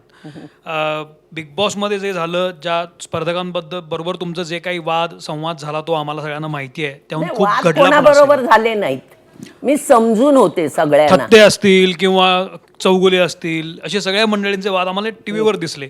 आता बिग बॉस पुन्हा दाखवत आहेत आणि तुम्ही पाहता आणि आम्हाला असं कळलं की ते बघून तुमचं मला बीपी त्रास हाय होतोय, होतोय, त्रास होतोय. त्रास होतोय. काय होतं, का त्रास होतोय, काय पाहता तुम्ही? म्हणजे जी माणसं माझ्याबरोबर कधीच काम केलेली नाहीत, ज्यांचा माझा काहीही संबंध नाही, अशा थाटात बोलतात की मीला किती ओळखतो, किती ओळखतो आणि मी किती मोठा, त्याचा त्रास होतो. मला इथे नावं नाही घ्यायची, नुसती बसली की सांगीन काय का त्रास होतो तो. किशोर चौगुले, काय संबंध काय, किती छळत होता तो मला, किती छळत होता. मला भांडता येत नाही का, मला भांडता येतं, पण जाताना मुलांनी सांगितलेलं, वाद करू नकोस, कोणाला शिवी देऊ नकोस, स्टेटमेंट करू नकोस. खूप कंट्रोल केला. म्हटलं मिळतात लोक. तुम्ही म्हणजे आपण बऱ्याच निगेटिव्ह गोष्टींबद्दल बोलतोय, तुम्हाला सगळ्यात आनंद देणारं काम कोणतं होतं, तुम्हाला खूप आतून खूप मजा आली, असं काय करायला आवडलं आतापर्यंत? मला ॲक्टिंगच करायला आवडते, मरेपर्यंत ॲक्टिंग. ते नाही करत तर मला असं काहीतरी होतंय. तुम्ही मगाशी विजयाबाईंचा किस्सा सांगत होता. विजयाबाईंची आणि तुमची, म्हणजे तो किस्सा जरी तुम्ही परत सांगितला तरी चालेल, की पुरुषचं काम तुम्हाला, पुरुषमधला रोल कसा मिळाला? काय झालं, जेव्हा पुरुष अमेरिकेला जाण्यासाठी बांधाबांध झाली, मला काय माहीतच नव्हतं. मला लोकांनी सांगितलं, अगो पुरुष जाते अमेरिकेला, तू आहेस की नाही? म्हटलं नाही. मग हिनी म्हटलं, अगं तू नाही का? म्हटलं नाही, त्यानं घ्यायचं नसेल मला. मग काय झालं, सुरू झालं वाटतं त्यांचं. त्यांनी कोणतरी वेगळीच बाई घेतली. बाईंचं कसं, बाई जितक्या वक्तशीर शिस्तशीर आहेत ना, तसं त्यांची कामं करणारी माणसंही त्यांना लागतात. आणि म्हणूनच बाईंच्याकडे काम करताना शिस्त लागते, जी मला लागली आहे. वेळेवर जायचं, आणि कोण वेळाने आलं की माझं डोकं फिरतं. मी बोलते, मग माझ्या भावाला सुद्धा बोलते, कधीतरी चुकून वेळाने आला ना, ते ना तुमच्या रक्तात भिनलंय. एकदा असंच झालं, आम्ही सावित्री नाटकाची रिहर्सल करत होतो Saint Columba high school Grant Road. आता मी वाकोल्यावरनं जाणार, म्हणजे सांताक्रूजवरनं स्टेशनवर उतरणार, तिथून टॅक्सी मारायची, गावदेवीला जायची. बाईना वेळेत म्हणजे वेळेत, कारण बाई स्वतः येऊन बसतात करत त्यांचं काम. मग मुलं नको का येणारी बरोबर, का त्या बिचाऱ्या म्हाताऱ्या बाईने येऊन पहिलं बसायचं. मला झाला वेळ. धडधड धडधड धडधड. आणखी एक आर्टिस्ट माझ्या आधी टॅक्सीतून उतरला. त्याला बघितलं, मी पाठीच थांबले. म्हटलं ह्याला जाऊ दे, म्हणजे शिव्या मिळतील तर पहिल्या ह्याला मिळतील आणि मला नाही मिळणार. तसंच झालं.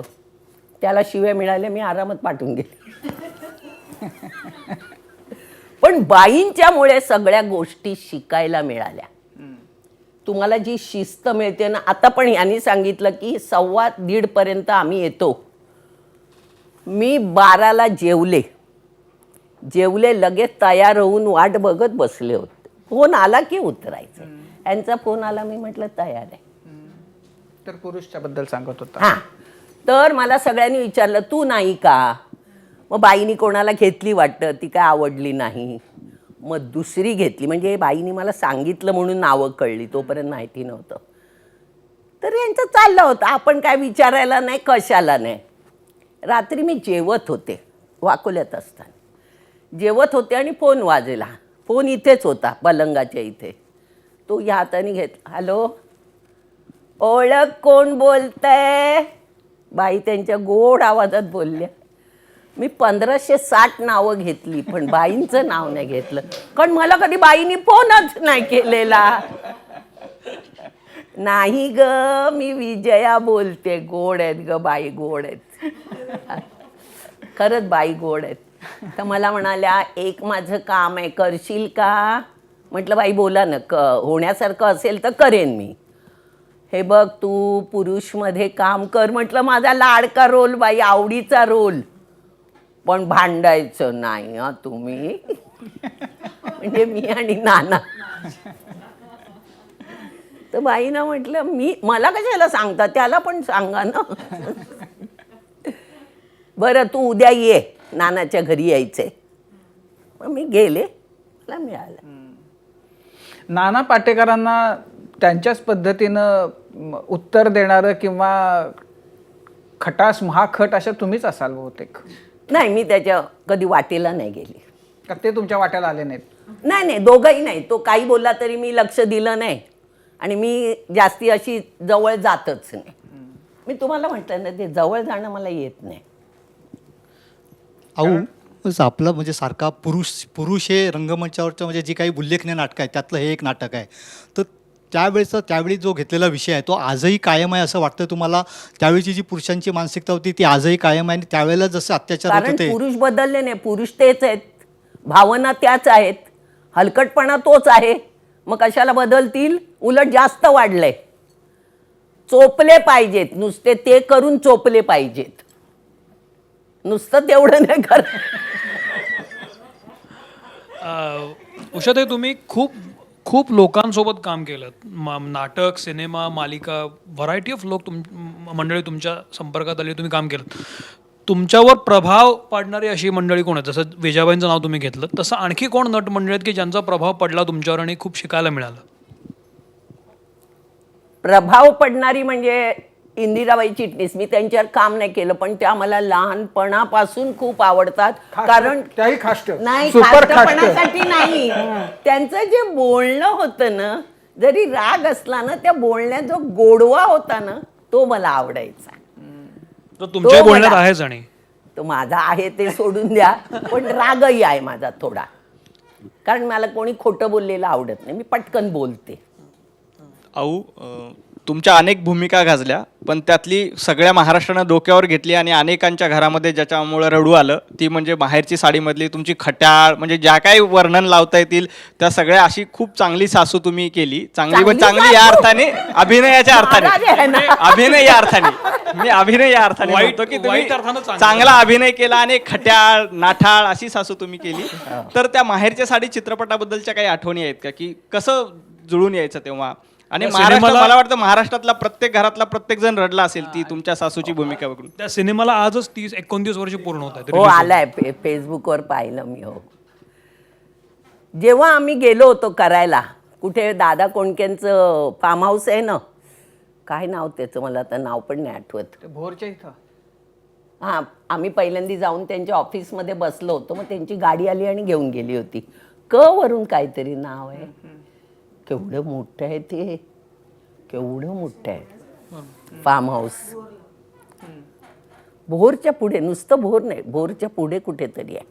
कसं नेलं होतं काय माहिती नाही, गाडीनी नेलं होतं पण ते कुठला रोड वगैरे काय आठवत नाही.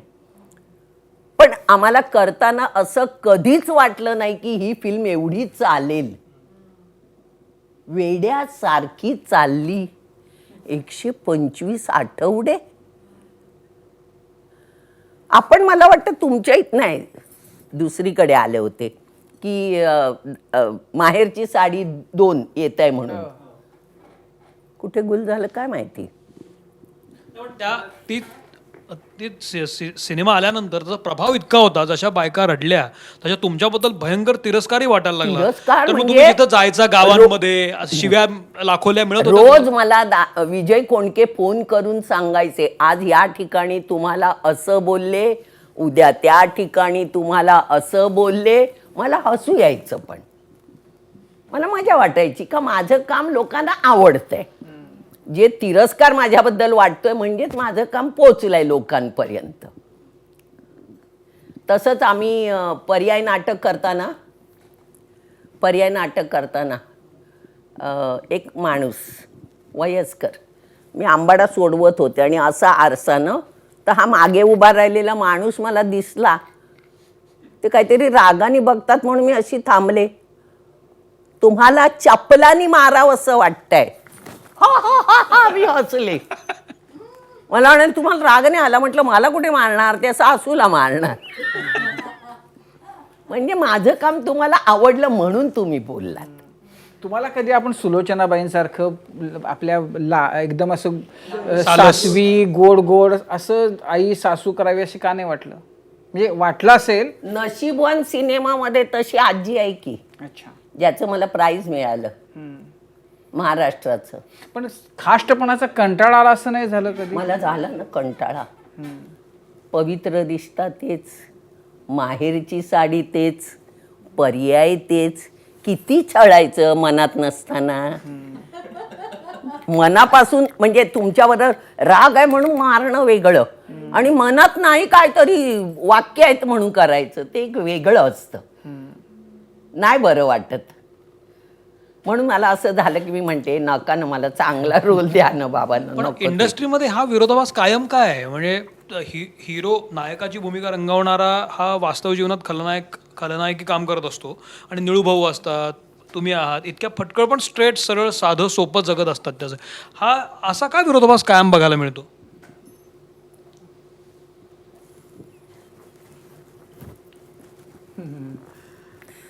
ती माणसंच साधी असतात. आता मी पण तशी साधीच आहे. म्हणजे आता इथे यायचं म्हणून सिल्कची साडी नेसली नाही तर अशीच असते घरामध्ये. बघा मला मी कशी असते ती साधी. केस पण विंचरलेले नसतात माझे. कोण येतं म्हटलं की लगेच विंचरायची आणि क्लिप लावायची.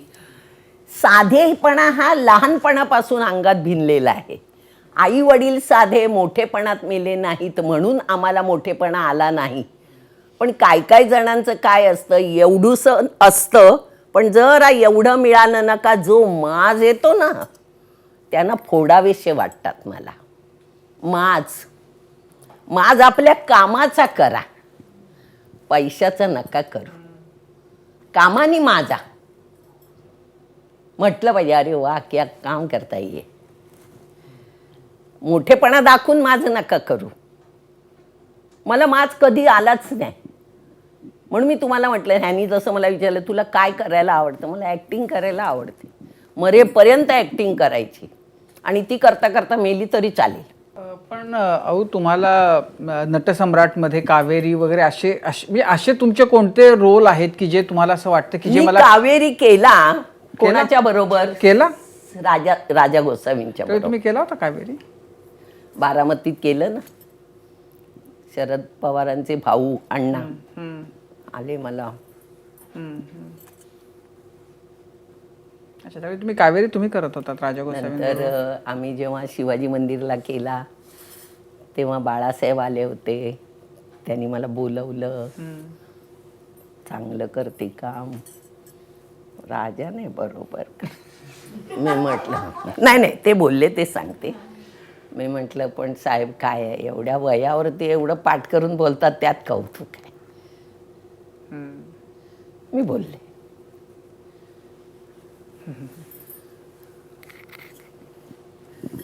या सगळ्यामध्ये तुम्ही मगाशी उल्लेख केलात की वय जरी माझं 75 असलं तरी म्हणजे मी मनानं काही म्हातारी नाहीये. तर तो मनाचा तरुणपणा कसं सांभाळता तुम्ही? कारण ते सोपं नाहीये हे सगळं प्रेशर हँडल करून मनानं तरुण राहणं. आता मी तुम्हाला सांगते ना, माझ्या शेजारी 2 बाळ आहेत, बंगाली आहेत, ते जुळे आहेत. त्यांच्यावर मी इतकी मस्ती करते, मला इतकी धाप लागते माहिती आहे. त्यांच्यावर मी पळते, ते माझा टॉप पकडतात, माझ्यावर झुकझुक गाडी करतात. त्यांच्या आईवडिलांनी पण बघितले मी म्हातारी किती मस्ती करते. मी नाही तर वेडे होतात ते. संध्याकाळी बाहेरचा दिवा लावला मी की त्यांचं दार ठोकते त्यांना माझ्या घरात बोलवायला. मग आम्ही गळ्यात गळे घालून बसतो, डान्स करतो, मी त्यांच्याशी काय काय बोलते. ते मराठी शिकतायत माझ्याबरोबर. त्यांचे वडील पण म्हणाले ये पहिले मराठी बोलेंगे. म्हटलं टीचर बैठी आहे ना. काय असतं शेवटी तुमच्या मानण्यावर आहे. मला म्हातारी समजतच नाही. मग म्हातारपण येईल का मला? केस फक्त पिकलेत, बाकी काय नाही. दात चांगले आहेत, ताकद नाही आहे, दम लागतो मला. पण ती मस्ती आहे. आता तुम्ही बिग बॉसमध्ये बघितलं असेल, डान्स केलाय तो. असं कोण डान्स करत? म्हातारे करतील का डान्स?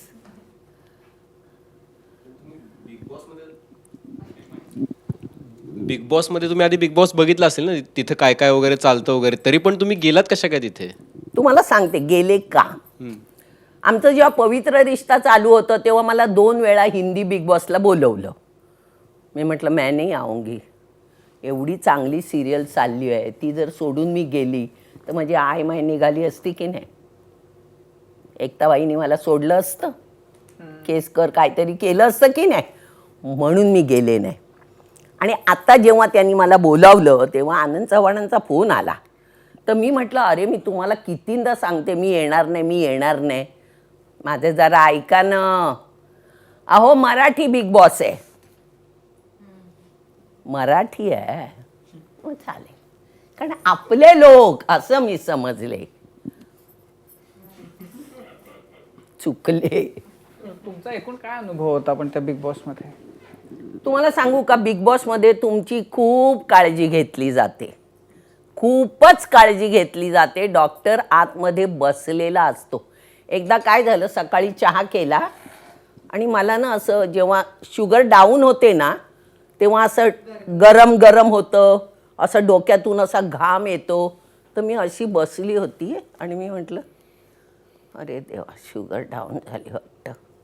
उषा कन्फेशन रूममध्ये या. म्हटलं आता काय झालं सकाळी सकाळी, म्हणून मी गेले. डॉक्टर माझा BP बघतोय. तर म्हटलं BP डाऊन नाही हुआ, शुगर डाऊन हो गई. खूप सांभाळतात तुम्हाला, खूप सांभाळतात. क्रू इतका चांगला आहे. म्हणजे तुम्हाला सांगते मी जेव्हा हे झाली आऊट झाली त्यावेळेला मी महेशकडे आले ना, तर महेशला म्हटलं जरा थांबा मला बोलायचं आहे, मग आपण आपलं बोलू. मी म्हटलं सगळे क्रू मेंबर्स आणि टास्कसाठी सगळं करणारे यांचे मी पहिले आभार मानते. ते इतकी मेहनत करतात पण त्यांना कोण विचारतच नाही. म्हटलं मी त्यांच्याबद्दल बोलणार म्हणून मी बोलले. कारण खूपच छान करतात ते. कुठेही काहीही चुकत नाही. तुम्ही सांगायचं मी 3 महिन्याची औषधं घेऊन गेले होते आणि ते ठेवून घेतात त्यांच्याकडे. मग आपण सांगायचं लगेच आलीच पाहिजेत औषधंवरती, किंवा तुम्ही नेली नाही औषधं आणि तुम्हाला काय औषध पाहिजे म्हणून तुम्ही कॅमेऱ्यात सांगायचं, लगेच औषध येतं. इतकं तुम्हाला जपतात. म्हणजे मध्ये तिथे काय झालं, माझं नाव नॉमिनेट केल्यावर मला त्रास झाला. म्हटलं अरे भांडण नाही काय नाही, मला का नॉमिनेट केलं. त्याचं मला आतून वाईट वाटलं आणि माझं BP वाढलं. आणि BP वाढल्यावर मला ना बसता पण येत नव्हतं. असं एकदम हे मला गोळी द्या, मला गोळी द्या असं चाललं होतं माझं. तिथून मला आत नेलं आणि मग तिथून हॉस्पिटलात नेलं. मग सलाईन बिलाईन लावलं होतं. पण बिग बॉसमध्ये असं म्हटलं जातं की बिग बॉस म्हणजे बेसिकच की त्यातलं एंटरटेनमेंट म्हणजे की तिथं भांडण होणं, तिथं वाद होणं, तिथं एकमेकांबद्दल वाईट बोललं जाणं, ते म्हणजे बिग बॉस. आणि त्या प्रकारची एन्जॉयमेंट लोक टी व्हीवर घेतात आणि बघतात ते. सो की पण बऱ्याचदा असं त्याच्याबद्दल लिहून येतं की हे सगळं स्क्रिप्टिंग आहे, हा पूर्ण ड्रामा आहे. तुमचा अनुभव काय आपल्याकडे होता? ना माहीत नसताना बोलणारे खूप आहेत. माहीत नसतं काहीही लिहिलेलं नसतं तिथे. पेन नसते, पेन्सिल नसते, पेपर नसतो, घड्याळ नसतो, टी व्ही नसतो, मोबाईल नसतो, काहीच नाही आहे तिकडे. तुम्ही तुमचे कपडे आणि जेवण करायचं ह्याच्याशिवाय काही नाही. मला पण विचारलं तुम्हाला लिहून देतात ना, म्हटलं कशा लिहून देणार. ते जे वाचतात ना टास्कच्या आधी ते वरून येतं ठेवतात तिकडे आणि मग बोलून तुम्हाला घेऊन जायला सांगतात. टीव्हीवरती तर दिसताना 1 तास दिसतो, तो पूर्ण दिवसातला 1 तास दिसतो. तुम्ही दिवसभर बिग बॉसच्या घरात राहणं हे खूप कंटाळवाणं आणि खूप हे असेल, म्हणजे चॅलेंजिंग असेल. कसं होतं तो तुमचा अनुभव? सडतो भेजा सडतो. तीच तोंड उठताना, तीच तोंड झोपताना, तीच तोंड आंघोळीला जाताना, तीच तोंड जेवताना. किती बघाल. आता तुम्ही म्हणाल आपल्या घरात तीच माणसं नसतात का, पण आपल्या घरात काहीतरी एंटरटेन असतं, पेपर असतो, पेन असते, कोणाचा तरी फोन येतो. हे मेले एकमेकाला गुरगुरूनच बघत असतात. तर मी हिला कधी काढू नि हिला कधी काढू ह्याच्याशिवाय काहीच नसतं. आणि तो राग गळतो, त्याचा त्रास होतो. तिथं तुम्ही फक्त चांगलं असून उपयोग नाही, चांगुलपणाला किंमत नाही त्या काय घरात. नाही काय नाही काय नाही. तुम्ही मला किती बोलता, ही किती मला शिव्या देते, ही माझ्याबद्दल काय काय घाण बोलते. तुम्ही जर बिग बॉसच्या घरामध्ये काही चुकीचं बोलला नाहीत किंवा कुणावरती काही कॉमेंट केली नाहीत, तुम्ही जर शांतपणे तुम्ही बिग बॉसच्या घरामध्ये राहिलात, तर तुम्ही पहिल्या 2-4 दिवसातच घरातून बाहेर. मला नाही वाटत त्याच्यामुळे होतं. माझी भांडणं कुठे झाली. मी 77 दिवस होते. माझी भांडणं नाही झाली. फक्त मी किशोरला बोलले होते. तो जामच मला पिडायला लागला ना, म्हणजे त्याच वेळेला वाटत होतं आता याला काहीतरी करावं, पण कंट्रोल, उषा कंट्रोल. म्हणून त्याला एका शब्दात मी बोलले होते, तेवढंच. अरे ते तर एक सॅम्पलच होतं बाई. कुठून आला तो माणूस. मी त्याचं नाव ऐकलं नव्हतं, मला माहीतही नाही. बरं दुसरं काय, मी इथून बॅग घेऊन इथे गेले. काय हो तुम्ही काय म्हणता, तुम्हीच मोठ्यात. मी कुठे बोलायला गेली कोणाला. बरं आम्हाला सांगितलेलं कोणाला सांगू नको म्हटल्यावर मी कोणाला मी बिग बॉसमध्ये जात, मी बिग बॉस. मी कोणाला बोलले. मुलाला पण सांगितलं नव्हतं. मग मी जेव्हा म्हटलं ना आता मी 3 महिने नाही आणू, त्यांनी लावलं ना बिग बॉसमध्ये जाते. तुला नको बोललो होतो ना मी. मग मी सांगायला कोणाला गेले. जेव्हा आम्हाला बॅगा आल्यात, बिग बॉस तर्फे बॅगा देतात कपडे भरायला, तर मला वाटलं मी मोठी शाणी. तो लिस्ट घेऊन आला, तर म्हटलं ह्याच्यात नावं असतील, जरा दिखो. त्याच्याकडनं कागद घेतला, अमुक तमुक. अरे बापरे एवढे लोक आहेत काय. खोटी नावं होती ती. पुष्कर जोगचा अनंत जोग लिहिलं. माझं नाही ना आपटे. व्हॅनिटीवर पण नाही ना आपटे लिहिलं होतं. म्हणजे तुम्ही वाचून तुम्हाला कळलं नाही पाहिजे की आत उषा बसली. आणि असं लावून वगैरे, तोंडाला लावून असं लावून वगैरे घेऊन गेले होते. बिग बॉस मधल्या कोणाशी तुमचे संबंध बिग बॉस नंतर पण उत्तम राहिले आणि तुम्हाला पोरी, त्यांच्याबद्दल त्या पोरी मेधा, नंतर आरती,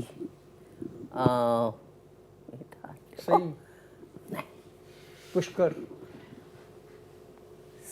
त्यांनी वाढदिवसाला मला हे केलं होतं, मी त्याच्या वाढदिवसाला केलं होतं. फोन करून बोलणं नाही. मेघाशी बोलते, आरतीशी बोलत होते, स्मिता गोंदकर, ती आणि मी बोलतो फोनवर. आता इंडस्ट्रीबद्दल खूप लोक बोलत आहेत, हिंदीबद्दल बोलतात, हे लोक असेच असतात का, तसेच असतात का, नशा करतात का, पैसे खूप असतात, चैनीखोर आहेत वगैरे. तुम्ही सगळ्यांना ओळखून आहात. आपली इंडस्ट्री कशी आहे, कसं डिस्क्राईब कराल तुम्ही? आपली तशी बघायला गेलं तर चांगली इंडस्ट्री आहे. आता नशा पाणी कुठे होत नाही, सगळीकडेच होतं. नुसतेच नट बोल्ट घेऊन फायदा नाही आहे. बाहेरसुद्धा नशा चांगले करणारे लोक आहेत, सगळीकडेच आहे. फक्त नटाना का ते लाईमलाईटमध्ये असतात म्हणून बोलताय? दारू पिणारे सगळीकडेच पितात. तुमच्या तिथे ह्याच्यामध्ये काम करणारे लोकसुद्धा पित असतील, गुटखा खात असतील, सिगरेट पित असतील, सगळीकडेच करतात. पण काय आहे, आमचे हे नट बोल्ट जास्त उजेडात असतात ना, म्हणून त्यांच्याबद्दल जास्त बोललं जातं. मध्ये हा सगळा वाद चालू झाल्यानंतर एका नेत्याने असं लिहिलं होतं की मराठीतले लोक कंगनावर बोलतात, कंगनाने मराठीचा अपमान, मुंबईचा अपमान केल्यानंतर. तर ह्यांची काय, म्हणजे काय ह्यांनी बोलावं? हे इतके कमी पैशाने इतके कमी पैशात काम करतात की हे स्कूटी घेतल्यानंतर सुद्धा सेल्फी टाकतात आणि रेल्वेच्या फर्स्ट क्लासचा पास काढला तरी स्टेटस म्हणून ठेवतात. तर अशा पद्धतीनं डिमीन करणं मराठी माणसाला किंवा मराठी कलाकारांना, तुमचं काय म्हणणं आहे त्याच्यावर? आधी हा जो माणूस बोललाय ना, तो काय मोठा लायकीचा आहे ते मला आधी सांगा. मी ऐकलं नाही आहे. आता तुम्ही बोलताय म्हणून, आणि कोण बोललं मला माहीत नाही. त्यामुळे हे जेव्हा पॉलिटिशियन बोलतात त्याच्या आधी ते कोण असतात, ते काय करत असतात ते बघा ना. त्यांना काय आहे, ते पॉलिटिशियन झाल्यावर त्यांना एवढं मिळतं, त्यामुळे त्यांना मराठी करतात त्याचं हे वाटतं आणि ते बोलतात. पण प्रत्येकाचा आनंद व्यक्त करायची पद्धत वेगळी असते.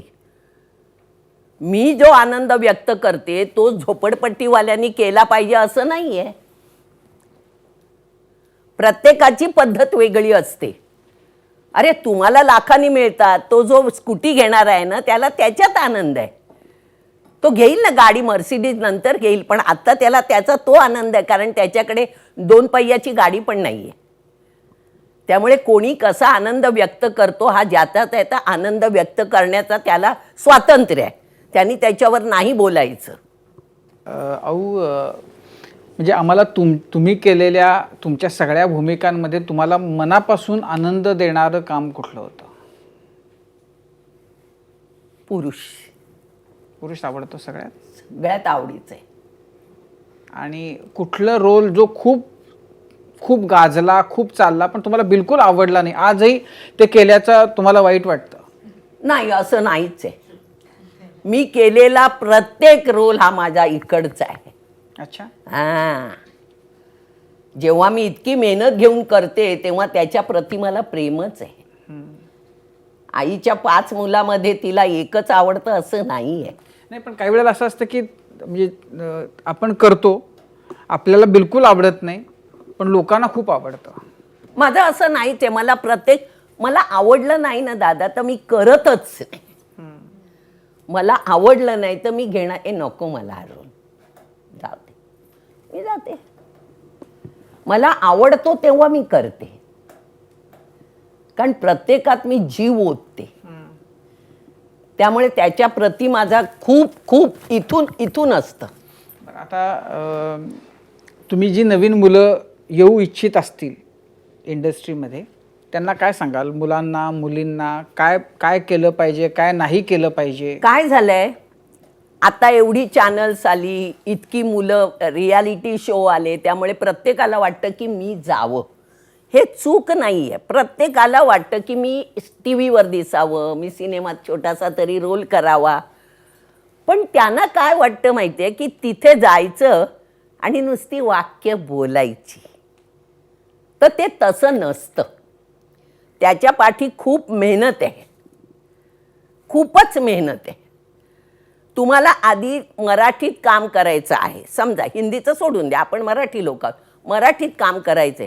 आधी मराठी भाषा छान बोलता आली पाहिजे. आता तुम्ही गावाहून आलात, बाहेर असं खेडेगावातून आलात, तुमची भाषा वेगळी असणार. हे कर्नाटकातून आले, ह्यांचा मराठीचा लहेजाच काहीतरी वेगळा असेल, तो आपल्या मराठीला नाही चालत.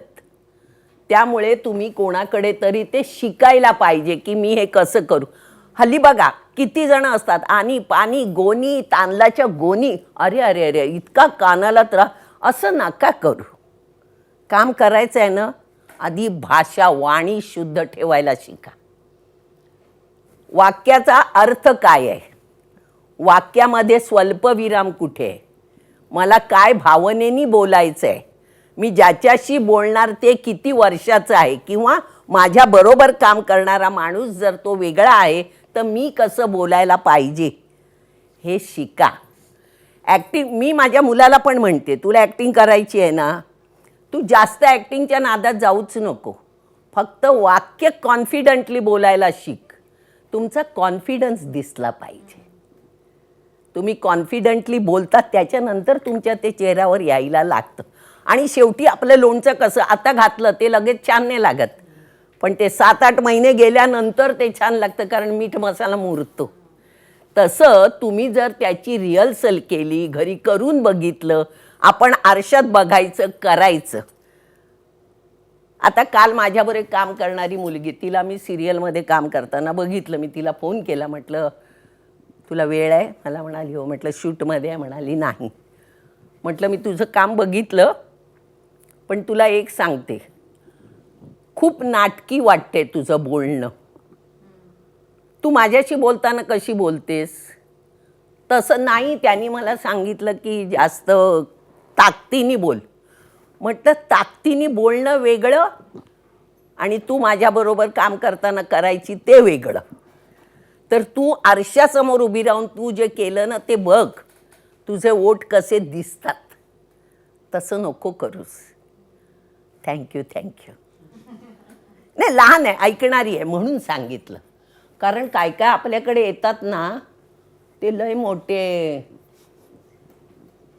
मोठे सांगायचंच नाही, त्यांना राग येतो. कपाळाला आट्या येतात. ती कोण आली म्हातारी मला सांगायला. एक तर मी सांगायला जात नाही, आपलं वाटतं ना तेव्हाच सांगते. जसं अभिनय करताना तुम्ही काही हातचं राखत नाही, तसं असंही बोलताना तुम्ही काही हातचं राखत नाही. आणि म्हणूनच कदाचित तुम्ही इतक्या मोकळ्या आहात, खूप छान आहात आणि अजून तरुण आहात असं मला वाटतं. तरुण तर मी मरेपर्यंत राहणार आहे, हे सांगितलंय मी आधीच.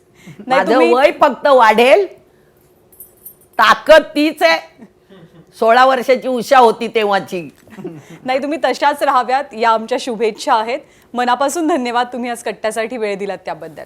थँक्यू, मला इथे बोलवल्याबद्दल थँक्यू.